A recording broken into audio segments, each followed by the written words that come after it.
websitenya, sosial media, Facebook, Instagram, itu tuh nggak langsung mendatangkan leads ya Pak ya, benar nggak? Ya. Yang terjadi adalah setiap kali kita bertemu dengan agensi, mereka itu selalu merasa Bapak maunya gimana. Nah, seperti kita ke dokter, terus kemudian dokternya tanya sama kita, ini maunya diapain? Kapan mau sih ke Google, kapan mau sih ke Facebook, advertising yang begitu dalam itu sampai ada pixelnya katanya, kapan mesti di sosial media, di Instagram, kapan mesti di mana itu?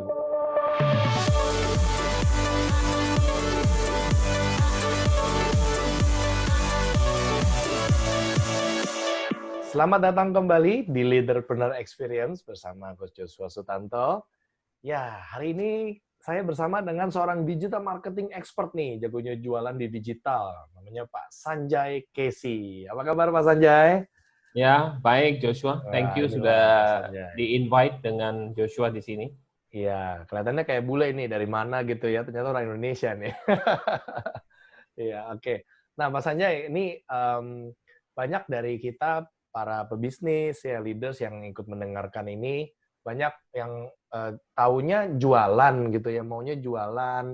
Tapi sebenarnya ada yang missing nih gitu kan, kita mau ngobrolin hari ini sama Pak Sanjay, apa yang harus dilakukan oleh pebisnis, apalagi di masa-masa COVID gini ya, pandemi COVID gini, kita udah lama nih aja kita dari rumah semua nih, masih dari rumah kita. Itu udah pada beralih ke digital gitu ya. Bahkan teman saya kemarin ada yang jualannya di digital bukannya turun malah naik gitu Pak. Nah, gimana nih menurut Bapak? Apa yang harus dilakukan para leaders ya dan pebisnis yang total offline gitu, yang buta digital marketing? Tapi mungkin sebelum itu Pak Sanjay mungkin mau kenalin diri dulu dikit ya tentang background-nya dari Panen Digital seperti apa. Oke. Ya, baik. Makasih Joshua sudah diundang di acara ini. Background saya sebenarnya, saya bukan seorang digital marketer, tapi saya pernah sakit dengan digital marketing agency. Pernah sakit hati. Biasa aja ya, banyak gitu ya. Karena, makanya jadi pelajarin sendiri gitu. Iya, jadi karena pada saat itu, ini sebelum tahun 2017, kita mau bikin website ceritanya pada saat itu.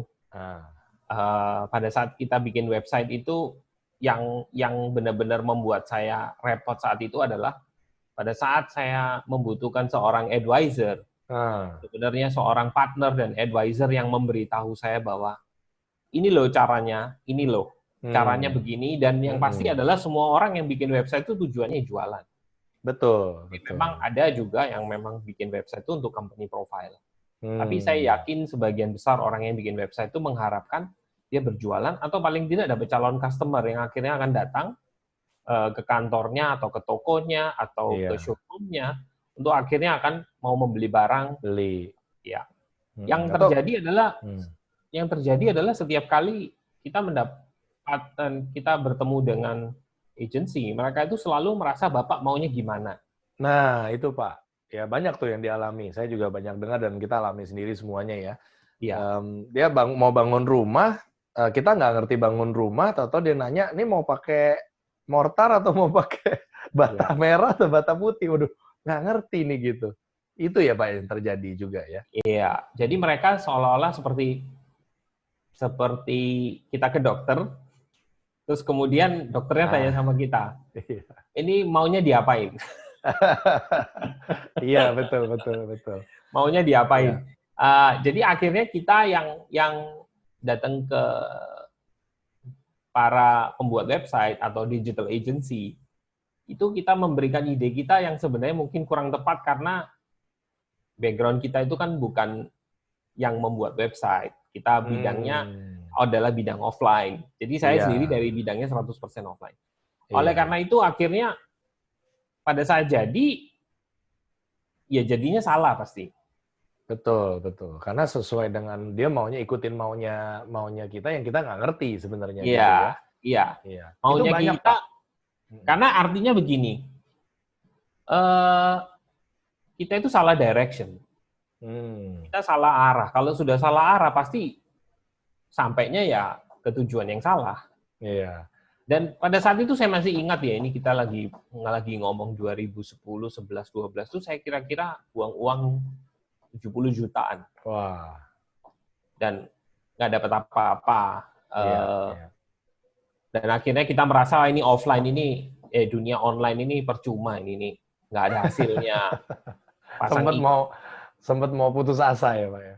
Iya, udah putus asa juga, tapi karena saya melihat bahwa kalau di Amerika berhasil, kita kan kiblatnya kalau melihat itu online kan selalu melihat Amerika. Iya. Atau kita melihat China, Alibaba-nya luar biasa.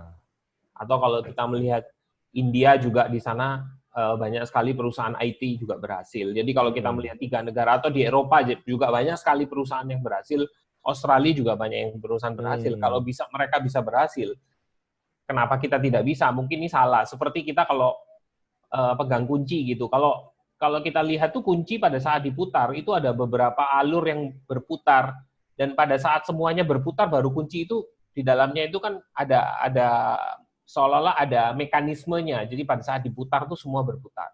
Nah, mekanismenya itu pasti di salah satu perjalanan kita ini ada yang salah, ada bagian yang salah. Mungkin begitu ya. Ya, akhirnya 2017 waktu saya mengakhiri bisnis saya sebelumnya yang offline, saya masuk ke bisnis yang baru dan saya memutuskan untuk berhenti dengan bisnis itu karena sudah tidak profitable lagi. Saya beralih pada saat itu karena saya banyak melakukan usaha untuk melakukan kerjaan online bisnis tapi tidak berhasil. Jadi akhirnya pada saat saya keluar, saya pikir saya kayaknya harus masuk ke bidang ini. Karena banyak sekali orang sendiri. Iya, saya masuk ke bidang ini karena bukan cuma karena balas dendam karena saya dibohongin, tapi saya merasa kok kayaknya ini menarik nih. Betul. Pelajarin sendiri aja deh gitu ya. Iya. Dan kebetulan pada saat itu saya juga mulai suka membaca buku sesudah saya ikut coaching. Saya dulu sempat di coaching oleh salah satu perusahaan coaching di Indonesia yang cukup terkenal. Dari situ saya belajar basic marketing. Dari situ saya mulai mengerti, marketing itu apa. Ternyata dulu yang kita belajar di universitas, pada saat kita masih sekolah di perguruan tinggi, itu marketingnya begitu kompleks, begitu rumit, yang dimana kalau Anda itu seolah-olah harus lulus dari perguruan tinggi itu bicaranya branding aja, branding.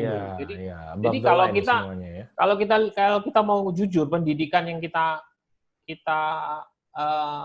lakukan pada saat di perguruan tinggi itu tidak dipakai pada saat kita bekerja. Sedikit banget ya untuk dipakai ya. Itu banyak juga, makanya saya juga pengalaman banyak ketemu sama orang untuk marketing, dia fokusnya bilangnya branding dulu. Branding kalau udah kuat nanti baru ke sini.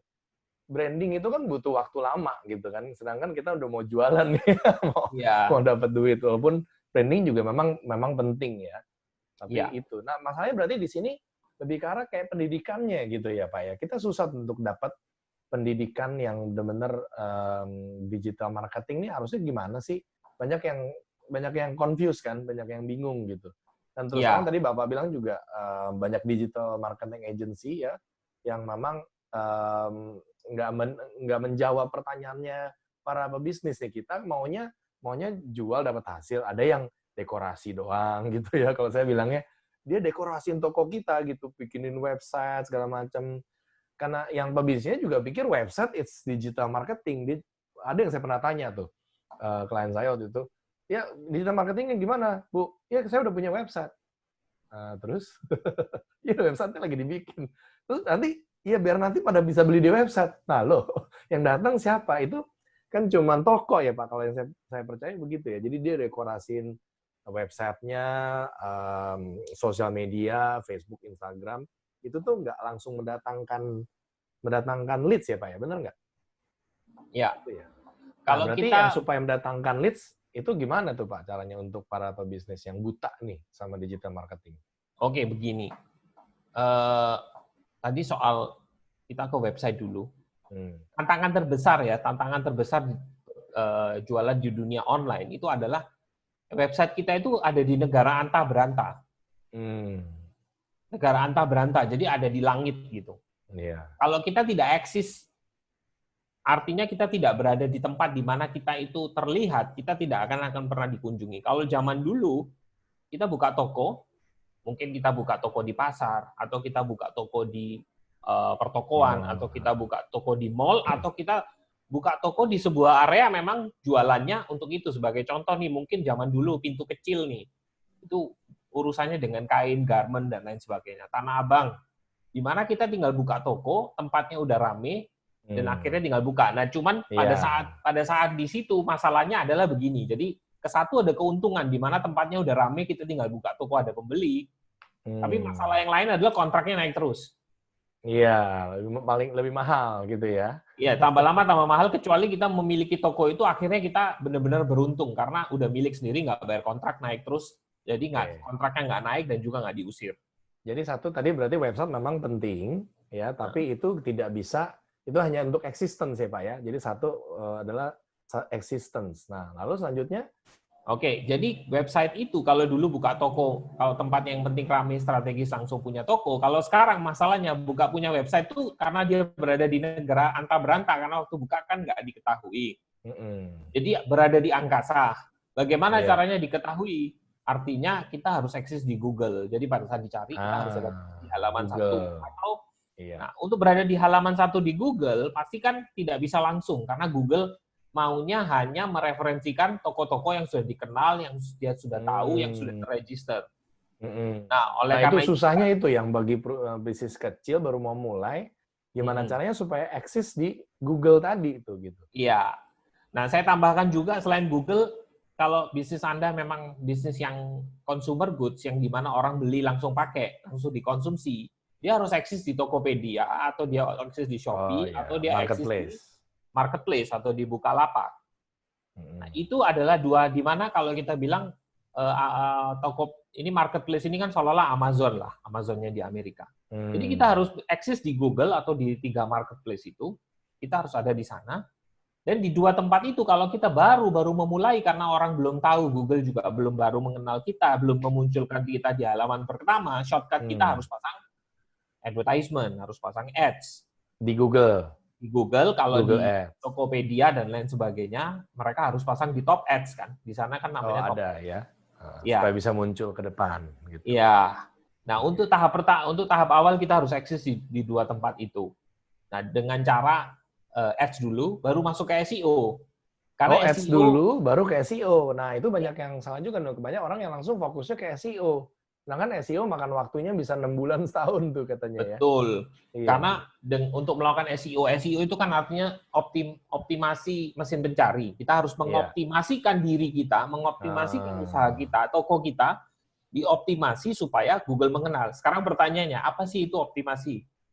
Iya. Optimasi adalah saya pakai bahasa analogi harfiah aja ya. Kalau kita baru buka toko, umpamanya nih, anggapnya di pasar lah. Ya, kita baru buka. Di ITC deh misalnya. Di ITC lah. Kita baru buka, kita itu harus masuk ke direktorinya ITC, mungkin di sana ada direktori, di mana kita memberitahukan bahwa, saya tokonya baru buka, saya jualan ini, kan biasanya ada orang lewat, suka ada resepsionis ditanyain, kalau saya mau beli baju anak di mana. Iya, nah, kita harus meregister. Gini, gitu ya. Iya. Kita harus meregister diri kita. Jadi mengoptimasi itu kita memberitahu kepada Google, aku eksis. Nah, sekarang pertanyaannya, gimana kita ngomong sama Google? Itu dia. Itu teknis tuh Pak ya kalau yang di situ ya. Nah, saya beritahu, ngomong dengan Google itu caranya dengan masuk ke ada satu tempat namanya Google Search Console. Google Search Console. Wow. Iya. Nah, di Google Search Console itu adalah kalau kita anggap dia adalah seorang di direktori itu, kalau di pasar tuh mungkin ada orang yang ibu-ibu atau bapak-bapak yang lagi duduk, kita beritahu sama dia dengan ngomong. Kalau di Google Search Console itu ada urusan teknis, kita sambungkan. Jadi setiap halaman website kita itu kita sambungkan ke sana. Jadi kita kayak ada sistem centangnya, saya sendiri nggak tahu yang mengerjakan tim saya, tapi saya tahu ini yang dilakukan, saya teknisnya saya nggak tahu. Tapi dilakukan dengan cara masuk ke sana dan masuk supaya bisa di-search sama Google. Iya, terus kemudian berarti anggapannya gini Pak, secara harafiahnya kita di ITC, kita mungkin di lantai 7 dekat toilet belakang-belakang gitu kan, karena kita murah, website-nya juga baru jadi, tapi kita nitip sama resepsionis gitu kurang lebih kali ya, sama informasi. Iya. Kalau ada yang mau cari barang ini, saya di lantai 7 yang dekat toilet situ yang belakang ya, misalnya gitu ya. Kurang lebih begitu ya. Betul. Dan bagusnya kalau Google itu sekali kita connect ke dia itu akan datang. Jadi kalau di pasar tuh habis kita ngomong itu bapak atau ibu yang ada di resepsionis atau directory, dia itu datang ke tempat kita, dia ngecek tokonya ada barangnya nggak sih? Oke. Kalau barangnya nggak ada, dia nggak bakal rekomendasi. Jadi dia sampai ke barang. Dia bisa tahu sampai barang ya? Jadi kalau di website itu dia lihat ini gambarnya ada berapa, fotonya ada berapa, keterangannya ada berapa. Kalau kita websitenya cuman satu halaman, pasti dia merasa wah ini barangnya dikit kayaknya. Blogspot lagi bikin deh misalnya. Iya, kalau halamannya 10, nah terus kemudian sekali kita sudah menyuruh Google untuk datang ke toko kita, dia secara berkala akan datang. Sebulan sekali dia akan datang, sebulan sekali dia akan melihat ini barangnya berganti tidak. Iya. Jadi bukan barangnya cuma berganti. Berganti-ganti. Iya, hari ini begini, besok tulisannya diganti, besok keterangannya diganti. Artinya itu tempatnya dinamis. Jadi seolah-olah kalau kita ke toko barangnya nggak diganti-ganti, barangnya lama melulu. Gitu. Wow, ini penting banget nih teman-teman ya. Yang ada di sini pada leaders, pada bisnis. Satu strategi utama yang harus kita kuasai adalah existence dulu nih ya. Ini lagi ngomong existence. Satu bukan cuma website atau punya toko, tapi kasih tahu tokonya ke reception gitu ya, which is adalah Google ceritanya nih. Si Google bisa kita ads, pasang iklan, bayar lah ya, ada bayar atau satu ads dulu, yang kedua tadi kasih tahu ke Google Search Console supaya bisa mereka tahu gitu ya. Nah, itu untuk yang buta digital marketing gitu kali Pak ya. Ya, anggapannya untuk begini. Semua. Yang semuanya itu sebenarnya semua itu digital marketing, semuanya. Bikin SEO itu digital marketing. Pasang iklan juga digital marketing. Apapun yang dilakukan secara digital itu kita bilangnya digital marketing. Biasanya yang di dalam SEO itu, ini untuk keterangan tambahan, SEO itu ada 3. Yang tadi saya beritahukan itu adalah namanya SEO teknikal. Kita melakukan dari dalam diri kita sendiri. Dari dalam. Jadi, secara internal toko kita lengkap, bersih, terus kemudian barangnya ada, selalu berganti-ganti, itu adalah secara teknikal. Jadi secara harfiahnya itu begitu. Yang kedua, kita harus membuat artikel. Jadi SEO yang kedua adalah SEO on page. On page. Ya. Tadi SEO apa tuh? Yang pertama? SEO technical. Technical. Yang kedua SEO on page, on website-nya, on page-nya. Iya. Nah, pada saat ini pertama yang SEO technical tuh kita bereskan kita punya rumah tangga. Pada saat kita bikin artikel, itu artinya kita sudah membuat orang lain yang butuh informasi itu akan masuk membaca kita punya artikel dan akhirnya mengenal kita. Dan yang pasti artikel kita harus ada hubungannya dengan produk kita. Jangan SEO-nya itu orang bilang SEO on page, dia cuma kejar-kejar kata kunci, tapi ternyata artikelnya itu tidak memberikan sebuah manfaat. Jadi pada saat nih umpamanya kalau saya jualan pakaian bayi, saya pasti bikin artikelnya pakaian umpamanya nih, apa pakaian bayi yang bisa membuat anak tidur nyenyak. Kayak gitu-gitu. Atau bahkan seputar bayi gitu ya, parenting, ibu merawat bayi gimana. Karena kan yang akan datang adalah target market yang sama gitu ya. Bisa juga. Jadi itu indirect. Kalau saya pertama kali itu saya selalu berusaha mengatakan bahwa bikin artikel yang directly ada hubungan dengan produk supaya supaya dia dari kalau dia sudah memiliki niat untuk membuat sebuah artikel yang ada hubungannya, yang dia mencari artikel yang ada hubungannya dengan produk, pastinya adalah dia ada intention untuk mau beli nantinya. Jadi kalau kita jual pakaian bayi, ngomonginnya pakaian bayi gitu ya. Kalau kita lagi jual komputer, berarti artikel tentang cara merakit komputer gitu misalnya, atau cara membersihkan virus apa segitu ya misalnya ya. Bisa. Jadi begini. Ini masuk lagi ke SEO on page, kita masih di SEO on page artikel. Ada 3 macam artikel. 1 ngomongin problem artikelnya, 1 ngomongin solusi, 1 ngomongin produk. Problem, solution, sama produk. Kalau orang yang masih umpamanya kita jualan pakaian bayi, anak kita, bayi kita itu sering nangis karena pakaiannya ternyata mungkin ada masalah. Nah, mungkin akhirnya ibunya itu cari solusi, pakaian bayi yang bisa membuat anaknya tidur nyenyak. Ternyata pakaian bayinya itu mungkin harus yang seperti begini supaya dia tidur nyenyak. Nah, zaman sekarang kalau kita ada masalah, kita tuh banyak kan masuk ke Google.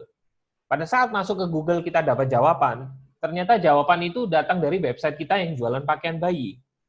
Karena kita memberikan sebuah solusi, akhirnya dia merasa bahwa ya aku kalau mau beli baju mendingan ke toko ini aja, karena dia sudah menjelaskan nama saya.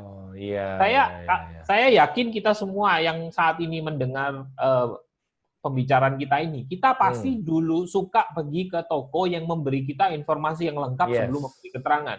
Saya dulu masih ingat waktu saya beli mobil, habis gitu saya pasang aksesoris, pasang audio. Saya pasti ke toko itu karena selalu diberitahukan bahwa saya itu diceritain dulu, yang ini harganya segini, hebatnya ini, yang ini segini, hebatnya ini, yang ini segini, hebatnya ini. Jadi kalau kita memberi informasi dan memberi informasi dulu sebelum menjual, hal ini menyebabkan orangnya menjadi percaya dan dia merasa terdidik dan akhirnya dia beli. Itu yang dinamakan konten marketing sebenarnya. Zaman dulu sudah dilakukan. Dilakukan. Cuman dulu itu kan kita ngomongnya ya gua dijelasin. Kalau bahasa kerennya kita ngomongnya konten.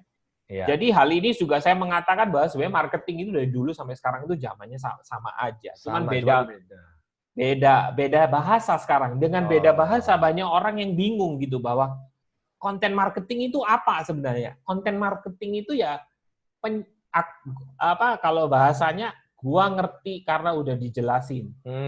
Gampangnya gitu. Nah, ini teman-teman boleh catat yang kedua di bagian penting juga ya adalah sebelum melakukan penjualan harus melakukan penjelasan atau bahkan ini pendidikan. Ya seperti yang dikatakan Peng Joon juga, saya pernah dengar quote yang dibilang, the problem with your sales is not working karena customer-nya nggak beli. Kenapa? Karena Anda tidak menjelaskan atau mengedukasi customer Anda. Betul ya Pak ya? Ya. Jadi kita poinnya harus mengedukasi baru kita jualan. Nah, itu kan tadi untuk yang Google Pak ya, Google SEO and page dan content marketing. Nah, sekarang banyak yang bertanya juga, apa bedanya Facebook sama Google? Oke. Saya sebelum masuk ke sini, saya ingin berikan satu tambahan ya. Iya. Jadi begini, banyak orang itu yang jualan barang nggak perlu dijelaskan. Oh ya, kayak beli baju bayi gitu ya. Nah, seumpamanya gini, kalau baju bayi kan masih orang mikir ini kainnya gimana dan lain sebagainya. Masih perlu dijelasin. Nah, pertanyaannya gini, umpamanya nih ada yang dia itu adalah penjual gula kelapa. Gula kelapa ya atau beras. Gitu anggapannya kalau ada kita yang jualan Tokopedia, saya itu peminum kopi, saya suka minumnya sama gula kelapa.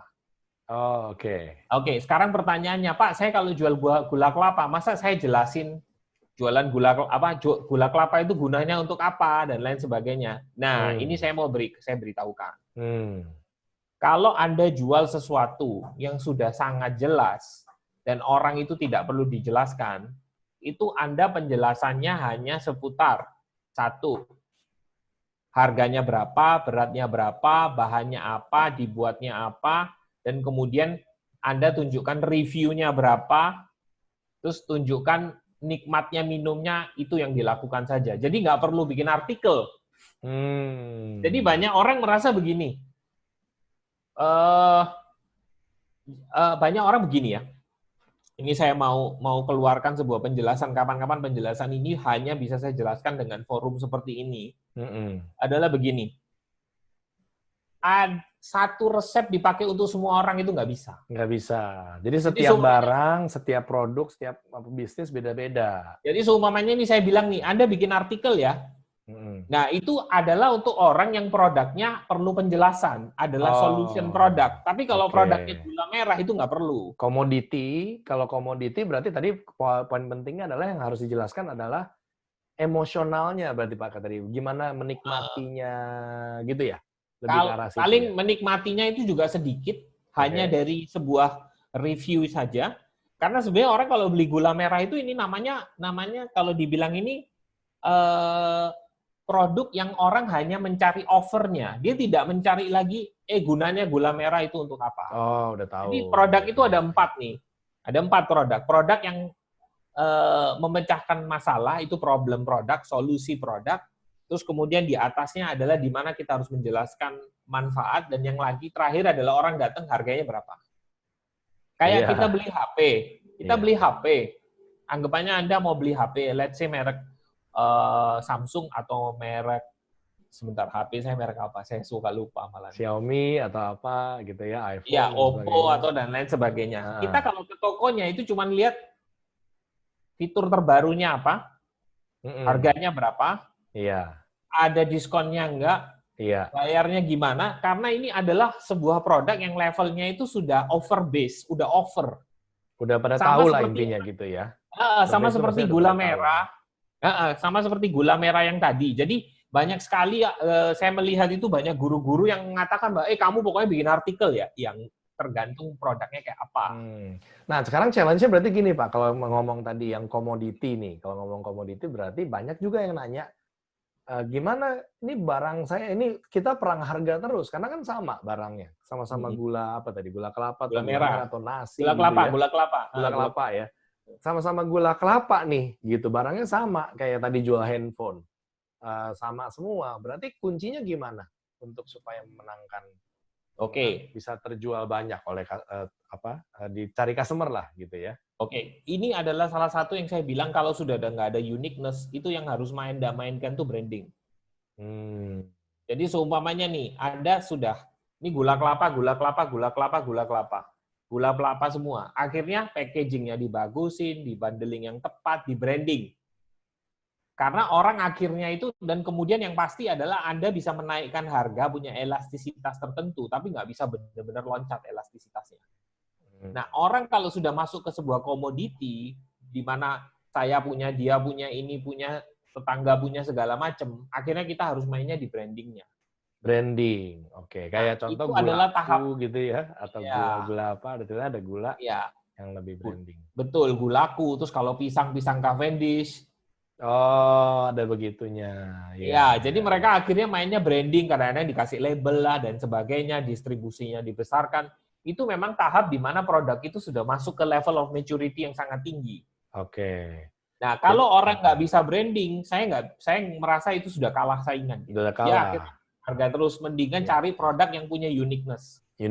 Nah, kalau barang seperti itu berarti bisa juga dicari uniqueness-nya dong, tuh Pak ya.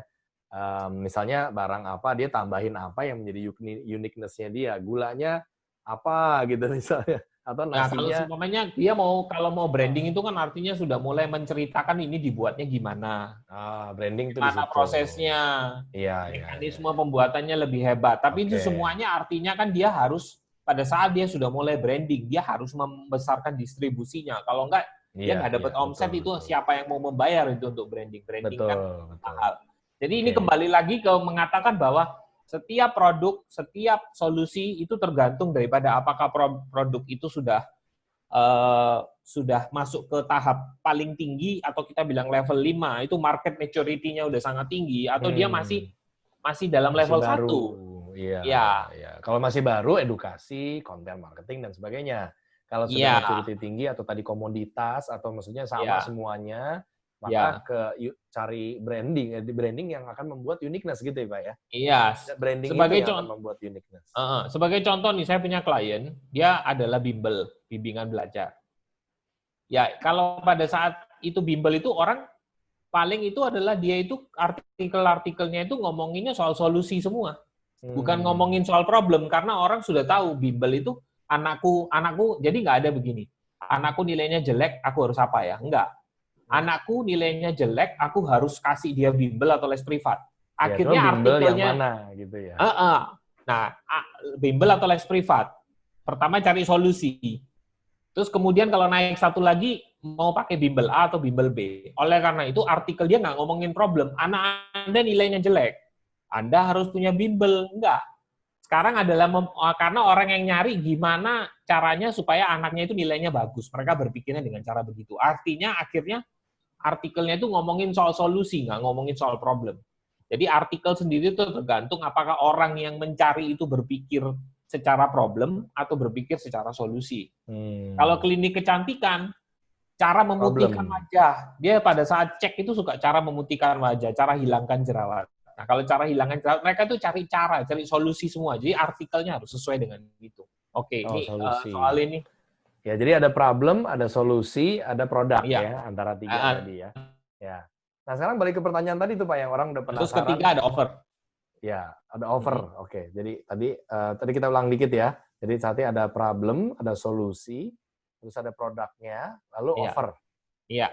Offer ya. Nah, sekarang pertanyaan yang banyak orang juga berpikir tadi bedanya kapan mesti ke Google, kapan mesti ke Facebook, advertising yang begitu dalam itu sampai ada pixelnya katanya. Kapan mesti di sosial media, di Instagram, kapan mesti di mana itu pertanyaan yang besar ini untuk mungkin yang udah melek digital marketing. Tadi kan yang kita ngomong di awal untuk yang benar-benar buta ya, website aja belum mau buat nih. Nah, sekarang ya itu udah tahu deh website, tapi sekarang gimana nih gue mau jualan katanya gitu. Harus lewat mana gitu. Gimana Oke, tuh, Pak? kita anggap aja adalah dia ini bukan komoditi, jadi nggak ada di Tokopedia, anggap aja dia punya website. Ya. Oke. Sekarang sekarang ngeceknya adalah begini. Pada saat dia harus menjual di Google itu keywordnya kita cek berapa banyak orang yang melakukan search di Google Ads. Terus kemudian kalau dia memiliki banyak search di Google Ads, kita boleh iklan di Google. Tapi kalau search-nya kurang, kita harus cari kedua. Nah, satu lagi, orang yang sudah cari kita di Google itu artinya produknya itu orang sudah cari produk. Dia bukan orang anggapannya itu hot prospect. Dia sudah mau cari produknya. Jadi orang-orang itu levelnya itu yang tadi bilang dia cari produk sama dia cari harga, dia cari offer. Nah, pada saat orang seumpamanya belum mencari ke Google atau belum mencari kita punya search di sana, kita harus mencari mereka di sosial media dengan cara melakukan iklan. Posting yang diiklankan. Posting yang diiklankan. Karena banyak orang posting nggak diiklankan. Nah, itu nggak bakal lari kemana-mana. Karena itu sekarang Facebook dan Insta itu organic distribution-nya sudah sangat kecil sekali. Karena menurut saya mereka juga kan pasti berusaha untuk mendapatkan income juga. Karena mereka kan juga lagi running engine yang begitu mahal. Sustenance-nya mereka datang dari ads. Yang konten yang didistribusikan secara organik silakan, tapi ada konten-konten tertentu yang memang harus kita iklankan. Dan konten itu tergantung pada saat kita membuat konten itu kita ngomongin problem, kita ngomongin solusi, atau kita langsung jualan. Kalau untuk Facebook kita juga boleh langsung jualan. Langsung jualan, boleh. Cepat, gitu ya. Insta juga bisa, tapi yang pasti adalah pada saat mau langsung jualan itu, pixel itu kan begini. Kita umpamanya lempar satu iklan ngomongin solusi. Terus ada orang like. Yeah. Orang bereaksi. Yeah. Karena dia dipixelin, habis itu ditawarin produknya. Iya. Jadi dia anggapannya berlanjut. Jadi konten pertama ngomongin solusi. Umpamanya nih, ada orang yang memiliki masalah nggak bisa meeting dengan karyawannya. Iya, misalnya gitu ya. Umpamanya Coach Joshua ini kan lagi bikin produknya, information product soal bagaimana cara melakukan meeting. Iya. Kita bikin satu artikel.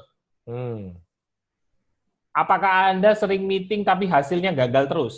Iya, misalnya gitu. Saya beritahu, inilah masalah Anda, ini solusinya. Jadi kita dalam satu iklan tuh langsung ngomongin ngomongin problem, ngomongin solusi.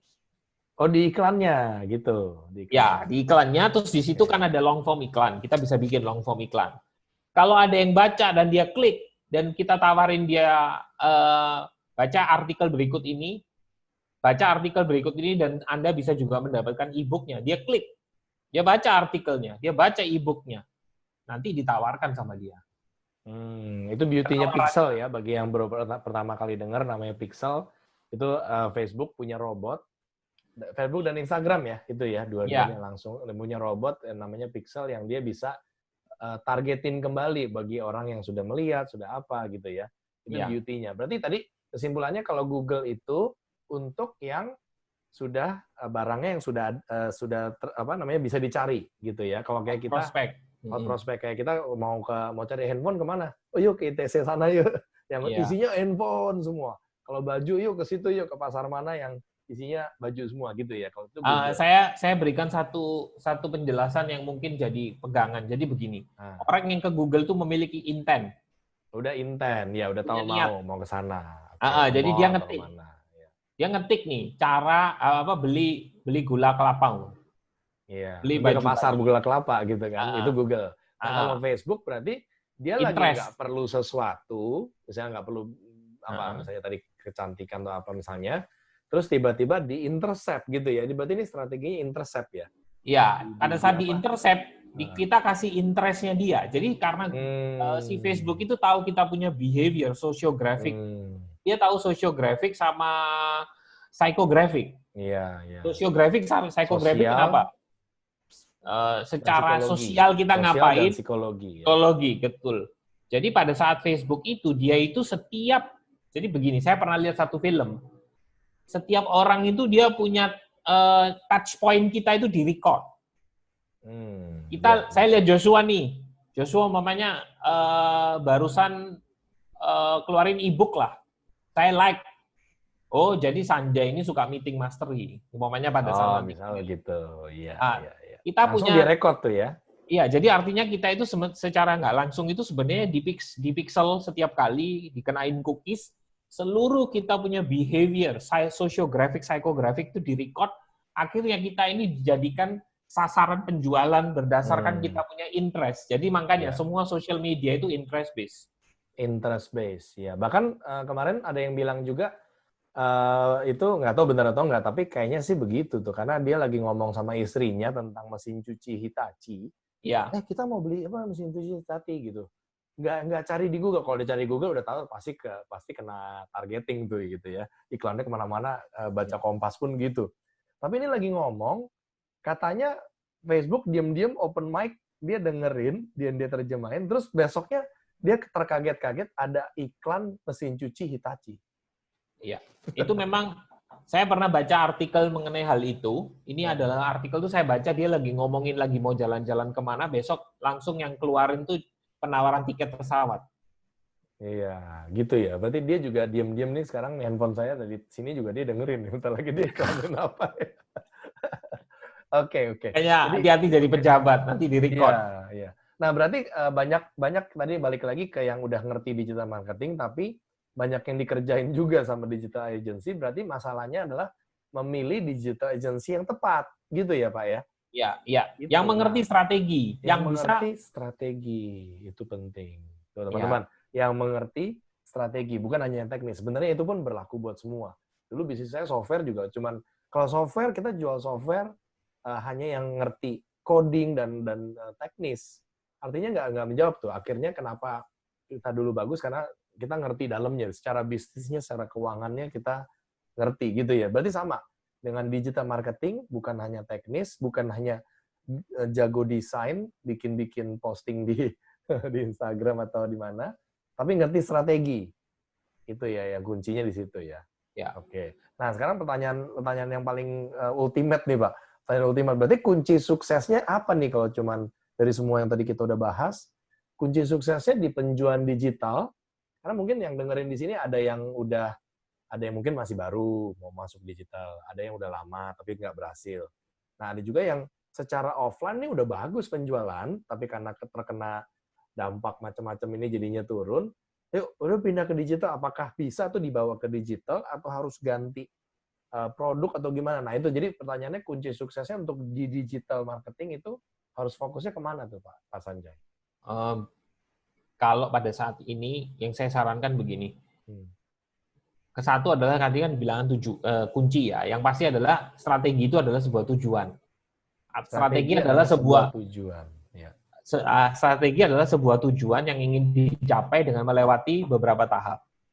Oleh karena itu kalau kita kalau saya selalu berpatokan sama saya punya metode sendiri. Strategi yang dipakai yang ini strategi yang saya beritahu kan sebenarnya dipakai oleh semuanya, cuman banyak yang belum diurutin atau nggak sadar. Yang pasti kita harus melakukan riset langkah pertama.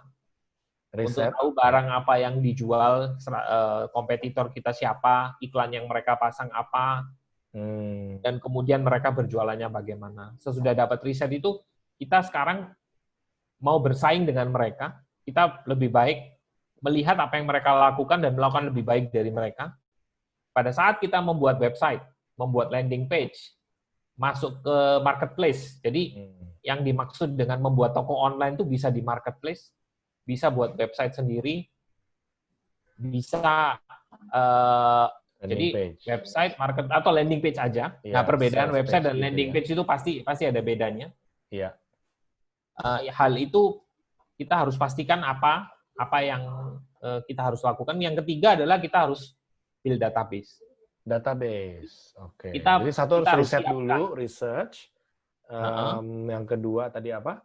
Menyiapkannya. Yang ketiga menyiapkan toko online kita. Dan ya, ketiga kalau dari adalah 3 ini berarti yang paling penting yang pertama nih Pak ya. Yang research-nya itu banyak yang miss ya.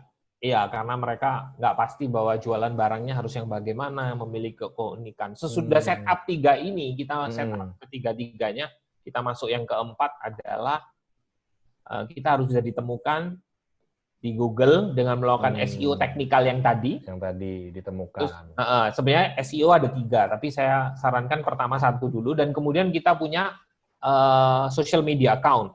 Kenapa kita harus memiliki social media account? Karena setiap orang itu sekarang mencari kita dahulu, baru mau bertemu dengan kita atau berhubungan dengan kita. Itu dikatakan zero point contact. Zaman dulu itu nggak ada zero point contact. Dulu itu first point contact. First point contact itu artinya ya kita butuh sesuatu, ya udah langsung kita butuh mesin, ya udah ke pasar pagi umpamanya, ke Linden Traders. Ya, langsung ketahuan. Langsung cari tokonya di sana. Itu first point contact. Sekarang semua orang itu mencari kita secara online, baru mau bertemu, mau dihubungi, mau pakai WA, mau Zoom sekarang karena COVID, atau baru ke tokonya terakhir. Bahkan mungkin ke tokonya juga nggak ada. Pakai Zoom begini udah langsung transaksi terjadi. Yang berikutnya, ini ke langkah keempat, langkah kelima adalah kita harus pasang iklan. Iya. Nah, memang SEO dan social media itu masuk dulu karena di situ ada bagian teknikalnya. Dan harus punya social media paling nggak 1 lah, Facebook atau Insta atau LinkedIn, Twitter paling terakhir ya.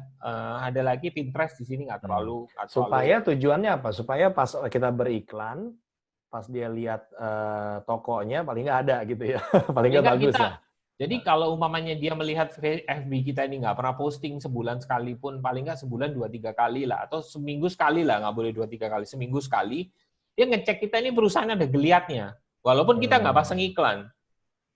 Di Facebook kita di social media harus ada posting untuk menunjukkan bahwa kita ini masih hidup, masih bernapas. Cuman tujuannya untuk itu aja. Itu dulu. Iya, dari situ soalnya nggak bisa dapat customer tuh ya, nggak bisa dapat prospek ya. Sebenarnya dapatnya dari iklan. Kalau sebenarnya bukan gitu. Saya tidak mau seolah-olah semua orang itu harus melakukan semua secara serempak. Yang saya sarankan adalah posting dulu itu kan nggak pakai uang. Bikin SEO technical nggak pakai uang. Kayak pakai uang nggak terlalu mahal lah. Baru masuk ke ads, baru mau masuk ke SEO on page dan SEO off page yang bikin backlink. Itu kan uangnya lebih besar lagi. Jadi tidak perlu semua dilakukan secara sporadis, dilakukan bersama, tapi dilakukan setahap demi setahap. Kalau pasang iklan, umpamanya Anda bisa pasang iklan di Google Ads, Facebook Ads, Insta Ads. Budgetnya hanya cuma untuk Google Ads saja dulu. Gitu.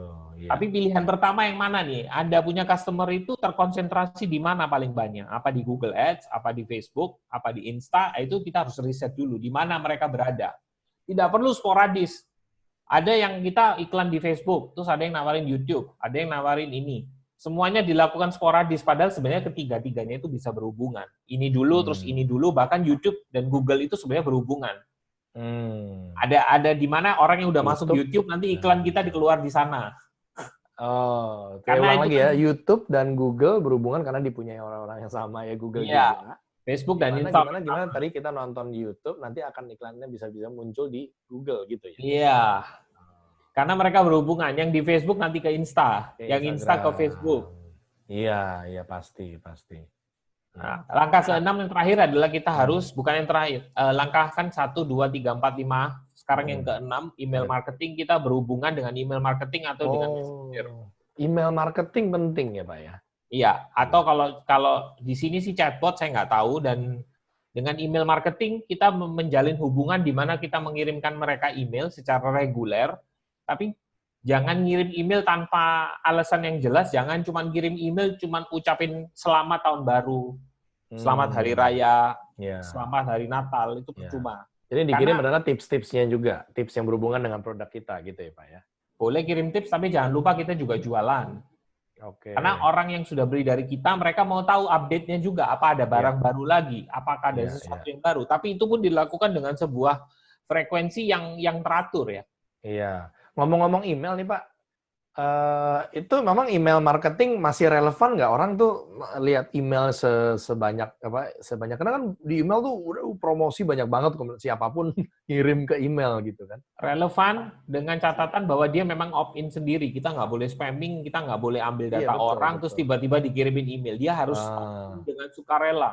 Iya, opt-in sendiri pun sekarang kan terus terang saya nih Pak, waduh banyak banget tuh di email dari mana-mana ada gitu. Akhirnya udah nggak semua saya baca kecuali yang memang apa nih kayak kok mengundang Oke. saya untuk klik gitu. Kalau saya dan saya klien yang saya tangani, kita selalu melakukan secara reguler tuh hygiene list. Orang-orang yang sudah nggak buka email kita itu mendingan dikeluarin. Kita yang keluarkan mereka sendiri karena setiap orang itu beli barang sama kita itu punya umurnya. Mungkin dia beli barang sekali, 2 kali, 3 kali, habis itu orangnya sudah nggak mau beli barang lagi. Karena begini, ya, dibersihkan. Tapi gimana dibersihkan. caranya kita tahu ada teknikalnya gitu ya? Di situ kelihatan kalau di bagi email marketing platform. Email marketing dia baca atau enggak kelihatan. Ada kelihatan. Kalau baca bisa di-cut. Gitu. Ya, jadi dilihat itu di sorting yang orang-orang yang udah nggak pernah baca lagi kita memang keluarkan. Oke, berarti penting juga ya email marketing. Nah, yang ketujuh apa nih terakhir? Yang ketujuh adalah kita analyze dan optimize. Apa yang sudah dilaksanakan semua kita analisa dan kita optimasi. Oke, analyze dan optimize. Jadi kalau kita summary dari yang pertama, yang paling penting adalah riset dulu. Itu jarang tuh. Kita biasanya mau langsung eksis gitu kan, mau langsung jual. Buka toko, buka apa gitu ya. Ternyata satu perlu riset. Nah, itu pun dalam lagi kita bisa bahas. Ini udah hampir sejam ini. Udah bisa bahas 2 jam lagi tentang riset ini ya, Pak ya. Mungkin next season-nya ya. Riset itu gimana segala macam banyak. Kemarin saya juga IG Live banyak yang tanya juga tuh. Riset itu yang benar harusnya bagaimana? Yang kedua adalah tadi eksis ya Pak ya. Kedua itu kita harus buka toko online. Jadi buka toko online ya. Atau jadi website atau apa tadi kan? Ya, make online store, mau website, mau landing page atau buka toko di marketplace. Oke. Berarti satu research, yang kedua eksis, yang ketiga apa? Database. Ya, build database. Build database, list building ya. Jadi database apa nih Pak? Dari database email. Oh, database email. Berarti kita harus mengumpulkan calon customer. Database email kita bisa build database email plus HP plus yang ketiga itu biasanya kalau sudah meningkat lebih tinggi itu data penjualan, tapi itu harus pakai CRM kita. Oke, nah itu dari kedua eksis sampai ketiga punya database itu juga jalurnya banyak tuh ya, ada sales funnel, ada segala macam cara-caranya. Singkatnya apa tuh Pak? Bikin landing page gitu? Build database itu sebenarnya kita siapin kontainernya. Tapi pada saat kita sudah kontainernya udah siap, kita jalankan SEO, kita jalankan social media, orang mendarat di tempat kita tawarkan mereka sesuatu, menawarkan informasi dengan meminta nama dan email. Ada orang kan selalu, kita harus list building, mau pakai e-book. Nah, dia jualannya gula merah, mana bisa dia kasih e-book. Oh, iya. Nah, jadi database maksudnya berarti kontainernya dalam arti apa tuh? Email, balik ke email marketing dong. Email. Jadi email marketing itu ada dua. Satu yang ngirim email, satu yang simpan email data. Simpannya, berarti database-nya. Iya, itu sebenarnya satu platform. Tapi saya pecah karena di tahap awal itu kita harus siapkan kontainer. Harus siapkan. Setting. Iya, contohnya misalnya apa nih Pak? Ini jadi masuk lagi. Oke, saya contoh email marketing platformnya ya. Bukan, contoh database tadi. Kalau eksis kan nggak ngerti. Oke. Yang ketiga database kan? Database. Nah, itu kita melakukan misalnya apa tuh? Setting. Jadi kita buka email marketing platform, kita melakukan setting di dalamnya. Pada saat orang sudah dialirin traffic dia masuk, database-nya itu disimpan. Mungkin ini database yang berminat terhadap baju bayi. Ini yang berminat terhadap popok. Kan kita namanya dalam satu perusahaan tuh mungkin punya 4 produk. Yang kita memiliki 4 kampanye nih. Yang satu jualan baju bayi, yang satu jualan popok, yang satu jualan mungkin tempat mandinya atau keretanya. Nah, itu interest-nya udah mulai dibagi-bagi sehingga kita punya database calon customer. Intinya begitu ya. Penting tuh. Banyak yang misalnya juga baru sadar lagi, oh iya penting. Dan itu bisa di mana-mana ya. Di Facebook nggak bisa. Ya harus di email. Di email marketing platform, salah satu yang kalau di Indonesia punya ada kirim.email, kalau luar negeri punya yang saya pakai GetResponse, ada Iya. ConvertKit, banyak sekali, ada Infusionsoft, Mailchimp, Mailchimp, Aweber, gitu-gitu ya. Bahkan Aweber, di banyak Trebelio sekali. juga bisa tuh ya. Rebelio saya belum tahu apakah dia bisa simpan email, kayaknya bisa ya. Iya, ya. Pokoknya database gitu ya. Terus yang keempat tadi, baru udah Keempat punya adalah database sosial media. Ya. saatnya kita alirkan traffic dengan cara kita dapetin traffic untuk masuk ke website, terus akhirnya dapat database dengan cara melakukan SEO dan eksis di sosial media, melakukan posting. Posting, ya itu baru orang baru aware tuh nanti ya, belum interest tuh baru aware. Iya, Baru yang kelima adalah membuat iklan. Nyerang gitu. Kalau tadi di sosial media kita punya pertahanan gitu ya, kurang lebih ya. Kalau iklan kita udah mulai nyerang dengan budget iklan, dengan konten-konten yang juga menarik gitu. Terus yang keenam tadi adalah udah nyerang email marketing. Build relationship with email marketing. Build relationship email marketing. Nyerangin terus gitu ya, diserang terus. Dikasihin itu terus kan, disiramin terus gitu ya kalau tumbuhannya. Anggapannya keep in touch sih. Jangan terlalu jarang, jangan terlalu sering. Terlalu jarang nanti dia lupa, terlalu sering orangnya kesal.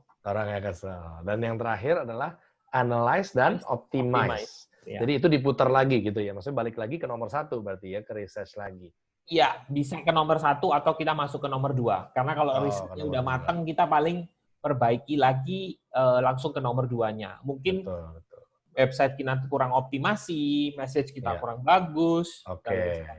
Iya. Oke, mantap sekali. Kita sudah mendapat 7 step hari ini untuk padahal tadi nanya 1, ternyata 7 yang penting ya. Nggak bisa cuma 1 tuh Pak ya, harus 7-7-nya ya. Ya, itu yang anggapannya kalau kita lagi mau membuka sebuah pintu, kuncinya itu diputar, itu semuanya harus berputar. Harus berputar semuanya. Terutama lemari besi ya. Kalau kita buka lemari itu kan dia ada beberapa putaran tuh di dalamnya. Betul. Jadi harus 7-7-nya ini yang kita jalankan ya, penting untuk kita bisa sukses di digital marketing, penjualan digital. Iya. Oke, thank you banget nih Pak Sanjay. Berarti terakhir apa yang mau disampaikan nih sebelum kita tutup? Oke, yang ingin saya sampaikan, ya, banyak orang saat ini bingung. Yang ingin saya sampaikan, banyak orang bingung. Tapi saya ingin katakan bahwa sebenarnya digital marketing itu sama seperti offline marketing, cuman medianya aja beda. Betul. Dulu kita paling do risetnya turun lapangan langsung ke pasar. Sekarang do risetnya lewat online. Oke. Terus dulu adalah kita bikin toko di pasar atau di jalan atau di mana, sekarang kita bikin online. Iya. Cuma dulu nggak ada database tuh Pak ya. Database sama iklan email marketing nggak ada ya. Kalau dulu database ada, kita catat di buku. Nama, yang orang toko-toko zaman dulu kan kita punya database-nya itu kan semua karyawan kita dicatat secara manual. Betul. Dulu eksis di Google, sekarang eksis di Google dan social media. Dulu kita ada di halaman kuning, kita pasang iklan di halaman kuning. Oh sama ya, Yellow Pages itu ya. Yellow Pages. Terus kemudian kalau seumpamanya social media ya, kita dulu ada perkumpulan kan. Kita dulu ada grup-grup juga, tapi offline. Asosiasi penjual selang seluruh Indonesia gitu ya. Misalnya. Iya, betul. Sekarang kan perkumpulannya. Terus kemudian pasang iklan, ya dulu dipasang iklannya di billboard, di majalah, media cetak. Sekarang sama ya. Sama. Terus dulu, kalau build relationship-nya kan dulu kita sales itu rajin berkunjung. Iya. Sama. Sekarang diotomasi, tidak menggunakan orang, tapi menggunakan email marketing. Dan juga sekarang ada lagi tahap berikutnya adalah sebenarnya Zoom call. Iya, bisa tuh Zoom call ya. Oke. Jadi itu pesan yang terakhir ya, dulu analisanya dulu kan pakai manual, sekarang sudah pakai analytics. Analytics ya, lebih terbantu dibanding dulu pakai manual. Semuanya manual. Jadi sama saja. Sekarang yang memang mungkin ada banyak kendala teknis, tapi ya itu harus tantangan kita di zaman ini. Iya, kalau teknis berarti cari agensi aja, cari vendor gitu kan, kita jangan sampai masuk ke dalam gitu kan. Iya. Salah satunya bisa Pak Sanjay juga nih ya. Kalau ada yang tertarik gitu ya. Intinya yang memang membutuhkan bantuan bisa kita bantu. Tapi yang lebih penting soal ini adalah jangan terlalu merasa bahwa digital marketing itu adalah makhluk asing atau alien, karena sebenarnya marketing dari zaman dulu sampai sekarang itu sama, yang berbeda hanya medianya. Betul. Berarti poinnya adalah yang penting yang dari sini saya ngobrol sama banyak orang back to basic ya sebenarnya ya. gitu. Walaupun orang kayaknya taunya digital tuh gimana sih, pakai pixel gimana gimana. Ujungnya balik lagi ke basic gitu ya, ke basic Iya. marketingnya udah belum gitu, research aja belum gitu kan. Tadi apa mungkin touch dengan customer aja mungkin belum dan sebagainya. Gitu ya. Jadi Oke. ada satu kata-kata yang mengatakan begini, digital Hmm. marketing now is more Hmm. about marketing than about digital. Hmm. That's Karena good. kalau That's good. seumpamanya kalau kita nggak kembali ke dasar lagi, riset kita apa, uniqueness kita apa, segala macam apa. Anda mau iklan lewat FB, mau secanggih apapun, mau pakai tools apapun, mau sepandai apapun, kalau Anda sendiri barangnya Anda tidak kenal, kompetitor barang Anda hebatnya apa, dan kompetitor Anda siapa, kehebatan dia apa, itu semuanya percuma. Jadi, Iya. saya mau beritahukan jangan terlalu mengagung-agungkan digital marketing itu seperti dia transformer. Iya, iya. Balik Saya lagi. seorang digital marketer, tapi saya Uh-uh. mengatakan bahwa saya pun sampai sekarang baca buku tahun Ah. 1962 punya 1962 itu terus saya baca. Iya, itu malah yang bagus ya, yang basic marketingnya benar-benar bukan Iya. sales ya, marketing, basic marketing itu yang benar-benar jadi Saya yang beritahu nama sukses. bukunya Breakthrough Marketing dibikin oleh Eugene Schwartz karena dia itu buku itu adalah untuk stage 1, mengerti klien. Mengerti klien. Do Wow, research-nya itu we have to know research ya. our customer. Iya, iya, iya. Boleh diulang Pak Before tadi nama judulnya apa? Breakthrough Advertising. Breakthrough Advertising yang akan muncul Dan di screen ini dan oleh sekarang oleh Eugene Schwartz. Eugene Schwartz. Oke. Alright. Thank you banget Pak Sanjay. Hari ini Sama-sama. nggak berasa nih ya. Biasanya 5-8 menit, ini 1 jam hampir.